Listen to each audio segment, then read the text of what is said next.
Now, probably one of the most important aspects that I bring up with my patients who have cancer, or let's say they don't even have cancer, but they have some other very serious illness, is I tell them, what's going on in your life?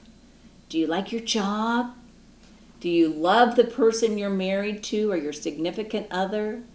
Do you love your children? Do you have any issues with your children? Do you have a life that's just full of wonderful things and the stress in your life is controllable? And I would say, okay, you have breast cancer today. What happened about 10 or 12 years ago? Because remember, I said that cancer is about a 12-year disease. From one cancer cell to tumor formation is about 10 or 12 years. And do you know that most patients know why they have the cancer?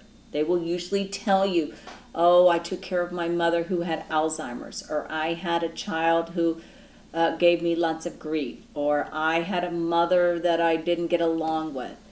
Many things. So a lot of people believe that illness is unresolved emotional conflict. Everyone has emotional conflict, but you want to resolve it. Illness is kind of an answer to your life. You kind of have to look at it like that, because an illness awakens you to solve the riddle of your life, really. And I know that sounds kind of interesting, but it can be the most important blessing that you can ever have if you embrace it.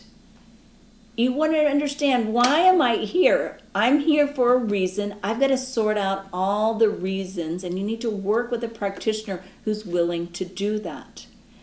But we have emotions of resentment and hatred and anger and rage and unforgiveness, and we have to learn how to replace all of those negative emotions with positive emotions of happiness and peacefulness and joyfulness and love. And we can do it.